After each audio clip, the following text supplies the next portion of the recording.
To my channel dream girl. আজ আমি তোমাদের সাথে যে ভিডিওটা শেয়ার করতে চলেছি সেটা হচ্ছে একটা বিয়ে বাড়ির ব্লগ। মানে কাল ছিল আমাদের সামনের বাড়ির রিমি দিদির বিয়ে। তো রিমি দিদির বিয়ের সন্ধ্যাটা কিভাবে কাটিয়েছি, ওখানে আমি কি কি খেয়েছি, সবই এই ভিডিওটার মাধ্যমে শেয়ার করব। তো চলো ভিডিওটাকে স্টার্ট করি। তো প্রথমে সাজুগুজু করে ওপরে যাচ্ছিলাম, আম্মাকে তো দেখাতেই, সাথে বাকিরা রেডি হয়েছে কিনা সেটাও দেখতে যাচ্ছিলাম। তো গিয়েই আগে আমি আম্মার ঘরে ঢুকেছি, আর ঢুকে এবার আমি নিজের একটু ভিডিও করে নিচ্ছি, কারণ কাল আমার শাড়িটা এত সুন্দর পরা হয়েছিল যেটা আমার নিজেরই খুব ভালো লেগেছিল। আর কাল এই পুরো শাড়িটা আমি নিজে পরেছিলাম, মানে কোনো অকেশনে আমায় জ্যাম্মাই শাড়ি পরিয়ে দেয়, কিন্তু কাল আমি নিজেই পরেছিলাম। তারপর দেখলাম যে আম্মা যেটু তখনও রেডি হয়নি, তাই নিচে নেমে চলে এসেছিলাম। তো তার কিছুক্ষণ পরে এবার আমরা সবাই বিয়েবাড়ির উদ্দেশ্যে বেরিয়ে পড়ি। আর আমার জ্যাম্মা এখন মাথায় ফুল লাগাচ্ছে, কারণ আমার জ্যাম্মা যখনই কোথাও যাওয়ার জন্য খোপা করে রাস্তায় বেরিয়ে হয় চুল খুলে যায় নয় ফুল খুলে যায়, তো সেরকমই ফুলটা খুলে গেছিলো কাল। তো কাকিমণি সেটা লাগিয়ে দিচ্ছিল, আর ততক্ষণ আমি নিজের একটু ভিডিও করেছি। আর যেহেতু বিয়েবাড়ি আমাদের একদম কাছেই ছিল, তো তাই আমরা হেঁটে হেঁটে যাচ্ছিলাম। আমাদের বিয়েবাড়ি যাওয়ার কিছুক্ষণ আগে যেহেতু বৃষ্টি হয়েছিল, তাই রাস্তা ভর্তি জল আর কাদা ছিল। তোমরা দেখতেই পাচ্ছ, মানে এই জল কাদা মারিয়ে মারিয়েই আমরা আর কি বিয়েবাড়ি যাচ্ছিলাম। আর আমরা পৌঁছেও গেছি। তো যেখানে রিমি দিদির বিয়ে হয়েছে সেই জায়গাটার নাম হলো লোকনাথ ভবন। আর বাড়িটাকে এত সুন্দর করে বাইরে থেকে সাজানো হয়েছিল, মানে খুব সুন্দর দেখতে লাগছিল। তো যাই হোক, এরপর আমরা বিয়ে বাড়িতে ঢুকছিলাম। আর রিমি দিদির বিয়ের জন্য আমি তো অনেক এক্সাইটেড ছিলামই অনেক দিন আগে থেকেই, কারণ এমনিতে তো বিয়েবাড়ির কোনো নেমন্তন্ন তেমন পাই না, তো পেয়েছিলাম। তো সেই নিয়ে এক্সাইটেড তো এমনিই ছিলাম, কি সাজবো কি পরবো সেই সব নিয়ে। তো এরপর আমরা যাচ্ছিলাম রিমি দিদি যেখানে বসেছিল সেখানে। আর এই যে এই জায়গাটাতে বিয়ে হয়েছে, আমরা যখন গেছিলাম তখনও বিয়েতে বসেনি। তো আমরা রিমি দিদি যে ঘরে বসেছিল সেই ঘরে ঢুকে যাই। আর ঢুকে দেখি যে রিমি দিদির তখন রেজিস্ট্রি হচ্ছে। আর আমি এতদিন পর্যন্ত রিমি দিদিকে কোনোদিনও মেকআপ করতে দেখিনি, এটাই আমার প্রথম দেখা। তো রিমি দিদিকে এত সুন্দর লাগছিল যে কি বলবো। আর এমনিতেই রিমি দিদিকে কিন্তু খুবই সুন্দর দেখতে। তো যাই হোক, এরপর যেহেতু রিমি দিদির রেজিস্ট্রি হচ্ছিল, তো আমরা এখানে একটু দাঁড়িয়েছিলাম, আর তখন আমি নিজের একটু ভিডিও করেছি। আর তাছাড়া রিমি দিদিও আমাদের একটু দাঁড়াতে বলেছিল, কারণ ছবি তোলার জন্য। এদিকে জ্যাম্মা জেঠু গিফটও দিয়ে দিয়েছে রিমি দিদির মায়ের হাতে। তো যেহেতু রিমি দিদির রেজিস্ট্রি হচ্ছিল আর ঘরটাও অনেকটা ছোট ছিল, তো অনেক লোকজন একসাথে ঢুকে যাওয়া একটু ভিড় হয়ে গেছিলো, তাই আমরা বাইরে বেরিয়ে আসি। আর বাইরেও অনেক লোকজন ছিল, তো বাইরে বেরিয়েই প্রথমে আমরা স্টার্টারের দিকে চলে যাই। আমি যখন স্টার্টার নিতে যাই তখন চিকেন পকোড়া শেষ হয়ে গেছিলো, তো তার জন্য আমি শুধুমাত্র ফিশ বল নিয়েই চলে আসি। তারপর একটু সাইড করে দাঁড়িয়ে আমি এই ফিশ বলগুলো খেয়ে নিয়েছিলাম। আর কাল এত গরম পড়েছিল যে কি বলবো, মানে রীতিমতো পাখা চলছে, তারপরেও আমরা সবাই ঘেমে যাচ্ছিলাম। তো কিছুক্ষণ দাঁড়িয়ে থাকার পর আমি নিয়ে চলে এসেছিলাম এক বাটি চিকেন পকোড়া। আর এই চিকেন পকোড়াগুলো খেতে খুবই ভালো ছিল। পাশেই ছিল ফুচকা স্টল, ভেবেছিলাম ফুচকা খাবো, কিন্তু ফুচকা আমি খাইনি। তারপর জ্যাম্মা নিয়ে এসেছিলো ফ্যানটা, আমি তো কোল্ড ড্রিঙ্কস তেমন খাই না, তাই ভেবেছিলাম খাবো না। তারপর কাকিমণি বলল যে থামস আপ খাবে, তো সেটাই আনতে গিয়ে আমারও মনে হলো যে না একটু কিছু খাই। তো সেক্ষেত্রে আমি একটু স্প্রাইট নিয়েছিলাম। এরপর আমি স্প্রাইটটাকে খেয়ে নিয়েছি। আমি মনে হয় একমাত্র মানুষ যার কোল্ড ড্রিঙ্কসে অরুচি রয়েছে, মানে আমি স্প্রাইট কোকাকোলা এগুলো খুব একটা পছন্দ করি না। যাই হোক, স্প্রাইটটা খেয়ে আমরা গেছিলাম রিমি দিদির সাথে ছবি তুলতে। যেহেতু তখন রিমি দিদির রেজিস্ট্রি হচ্ছিলো, তাই তখন কিন্তু আমরা ছবি তুলিনি, আমরা এমনিই বেরিয়ে এসেছিলাম। তো তারপর আমরা গেছিলাম রিমি দিদির সাথে ছবি তুলতে। আর পাশের ঘরেই বসেছিল রিমি দিদির বর, মানে আমাদের জামাইবাবু। তো ভেতরটা যেহেতু ভিড় হয়ে যাচ্ছিলো, তাই আমরা বাইরে বেরিয়ে এসেছিলাম। আর বাইরে বেরিয়ে আসার পর অ্যাট লাস্ট আমি একটা বসার জায়গা পেয়েছি। বসার পর আমি আমার জামাইয়ের বসার কথা বলেছিলাম যে দুটো ফুচকা নিয়ে এসো খাবো, আর আমার জামা দুটোই নিয়ে এসেছে।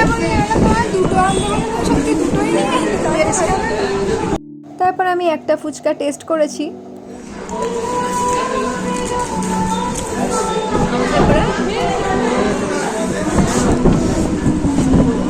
আমি ভালো জায়গায় বলেছি, খাওয়াটা পুরো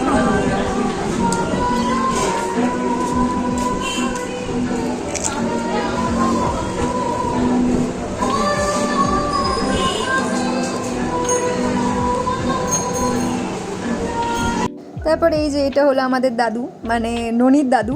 এই যে এটা হলো ননি, এটা হলো তৃপ্তি জ্যাম্মা, আর ওই যে দেখা যাচ্ছে ওটা হলো আমাদের গার্গী কাকিমা। তো আমরা সবাই একটা বসার জায়গা পেয়ে গেছিলাম। আর এত ভিড় হয়েছিল, মানে বসার জায়গা পাওয়াই যাচ্ছিল না, তো অতি কষ্টে আমরা চারজনে চারটে বসার জায়গা পেয়ে গেছিলাম।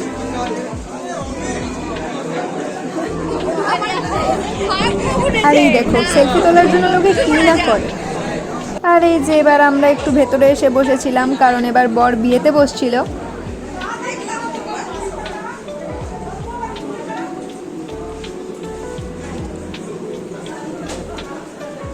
জ্যাম্মা এদিকে দুপুরবেলা আমায় বললো যে আমাকে ব্লগে নিবি, আমাকে বেশি করে ব্লগে নিবি, আর এখন মুখ হাঁড়ি করে বসে আছে।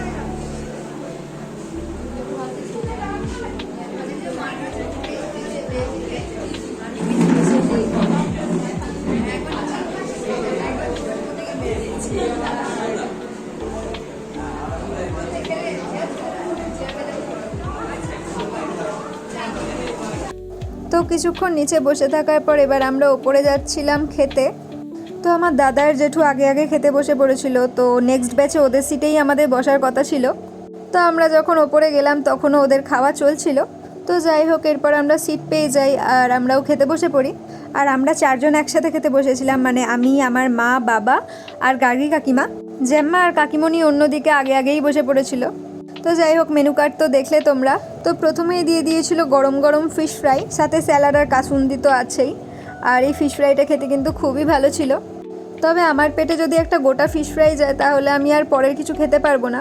তো তার জন্য আমি হাফ ফিশ ফ্রাই খেয়েছি আর হাফ আমার বাবাকে দিয়ে দিয়েছি। মানে আমি পুরো ফিশ ফ্রাই খেতে পারবো না এমন নয়, খেতে পারবো, কিন্তু আমি বিয়ে বাড়িতে অ্যাকচুয়ালি খেতে পারি না ঠিক করে। তো এরপর দিয়েছিল বেবি নান আর কিমা চানা মশালা, আর এই দুটো খেতেও খুবই ভালো ছিল। আমার পার্সোনালি এই দুটো কম্বিনেশন সব থেকে বেশি ভালো লেগেছে এই বিয়ে বাড়িতে। আর যেহেতু আমি চুল খুলে গেছিলাম তো আমার চুলটা বড্ড জ্বালাচ্ছিল। তো যাই হোক, এরপর দিয়ে দিয়েছিল পোলাও আর মাটন কষা। তো পোলাও মাটন কষা খাওয়ার পর দিয়ে দিয়েছিল চাটনি আর পাঁপড় ভাজা। এরপর ছিল রাজভোগ আর সন্দেশ, যদিও রাজভোগ আমি খাইনি। আর তারপর ছিল আইসক্রিম আর পান, তো পানটার ভিডিও আমার করা হয়নি। তো নিচে এসে দেখলাম যে রিমি দিদিকে নিয়ে যাওয়া হচ্ছে মালা বদলের জন্য। এই পাশটা আসলে অ্যাকচুয়াল বিয়ের মণ্ডপটা যেখানে ছিল সেই জায়গাটা এতটাই ছোট ছিল যে ওইখানটায় ওই মালা বদল বা 7 পাকে ঘোরানোর মতো জায়গাটা হতো না, মানে ভিড় বেশি হয়ে যেত। তো তার জন্য এই বাড়িটার পেছন দিকে আর কি মালা বদল, 7 পাকে ঘোরা এগুলো হয়েছিল। তো তাই জন্য রিমি দিদিকে ওই বাড়ির পেছন দিকটায় নিয়ে যাওয়া হচ্ছিল। তো এখানেই বিয়ের কয়েকটা রিচুয়ালস হয়েছিল।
তো যাই হোক, এরপর আমরা বিয়ের মণ্ডপে ফিরে আসি বাকি বিয়ে দেখবো বলে।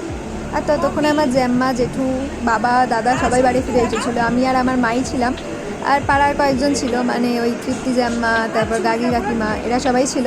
তো যাই হোক, আমরা সবাই মিলে বসে বসে বিয়ে দেখছিলাম। আর তখন কটা বাজে, হয়তো রাত 11টা হবে। আর এই যে এদিকে আমাদের গাগি কাকিমা শাক বাজাচ্ছে। কিন্তু ব্যাপারটা হচ্ছে এই দাদাটা এখানে দাঁড়িয়েছে কেন?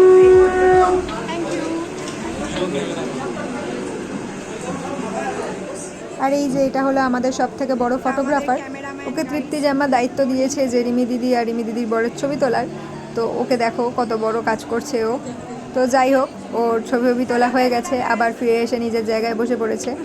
এরপর এত ভালো কনভারসেশন আমরা করেছি যেটা বলারই নয়। এই টাইমে একটা মানে ইমোশন কাজ করে। তুই একটা ছেলে বেশি আমার মনে হয় ইমোশন কাজ করে বাড়িটা ছেড়ে যাওয়ার সময়। তার আগে অনেক ইমোশন উনি দেখে হাঁটতেই পারে, বা গরম লাগছে, বা সাইডে আবার চুলকানি হচ্ছে, তাই জন্য চোখটা লাল। এটা হবে না রে। আরে চল জিজ্ঞেস করি। দেখ, আমি দেখ ম্যাডাম আসছে। আমার একটা বন্ধুর বিয়ের সময় তার বিয়ে হচ্ছে, তার দুঃখ হচ্ছে, কিন্তু আমার দুঃখ হচ্ছে, মানে আমার এটা ভেবে দুঃখ হচ্ছে যে সে আমার মা বাবাকে ছেড়ে বা অন্য জায়গায় চলে যাবে। কেন ফেরত আসবে না বাড়িতে? সেইভাবে তো আর মানে তুই যদি আজকে তোর মা বাবাকে ছেড়ে তোর শ্বশুর বাড়িতে গিয়ে থাকবি, তুই বুঝতে আমি পারছিস তো রেডি ভাই, আমার মা আমি লাইক খাবার দাবার দেয় না, আমি তো বেশ খাবার দাবার এখন রেডি চেয়ে মানে এটা না কষ্ট একটা হবে। তুই একটা 20 বছর ধরে বা 25 বছর ধরে একটা বাড়িতে থাকার পর তোকে ওই বাড়িটা সারা জীবনের জন্য ছেড়ে দিতে হচ্ছে।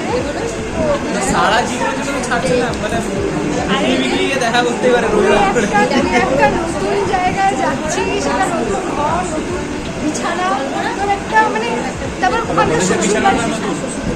আমি ওই হিসেবে বলি, ওই হিসেবে বলি। আমি বলছি আরে আমার ঘুমের বিষয়ে বলছি যে আমার যদি যেতে হয় আমার বিছানাটা নতুন লাগবে, আমার সব জায়গায় আমার ঘুম হয়, তো এর টেনশন তো কাজ করবে। আর ও এখন ঠান্ডাই পাচ্ছে। তোর জন্য আমি বিছানাটা প্যাক করে দেবো, তো প্যাক করে পাঠিয়ে দেবো। আমি কনফার্ম রিমি দিদির এখন কান্নাই দিচ্ছি, কিন্তু কাঁদতে পারছে না। তুই মুখ দেখে বুঝতে পারছিস। প্লিজ দাদা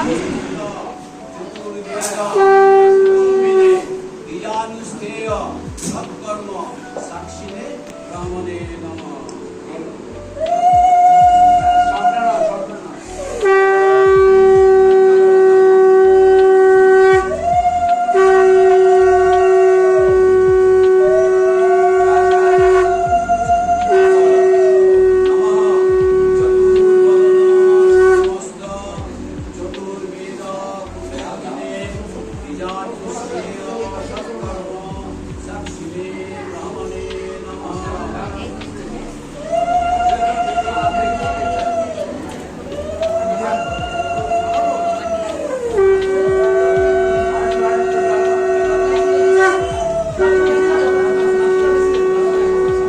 যাই হোক, খইদানের পর রিমি দিদির সিঁদুরদান হয়েছিল, আর বিয়ে মিটতে মিটতে মোটামুটি 11:15 বেজে গেছিলো।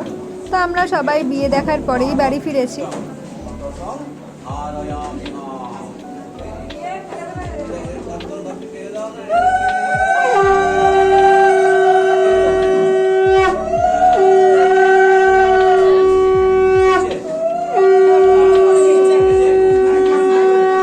তো পুরো বিয়ে দেখে আমাদের বাড়ি ফিরতে ফিরতে বেজে গেছিলো রাত 12টা। তো আজকের ভিডিওটা আমি এখানেই শেষ করছি। যদি ভিডিওটা তোমাদের একটুও ভালো লেগে থাকে তাহলে ভিডিওটাতে অবশ্যই একটা লাইক করে দিও, কমেন্ট করে জানাতে পারো ভিডিওটা তোমাদের কেমন লাগলো, আর আমার চ্যানেলটাকে সাবস্ক্রাইব করে রেখো এরকম নতুন নতুন আরও ভিডিও দেখার জন্য। বাই।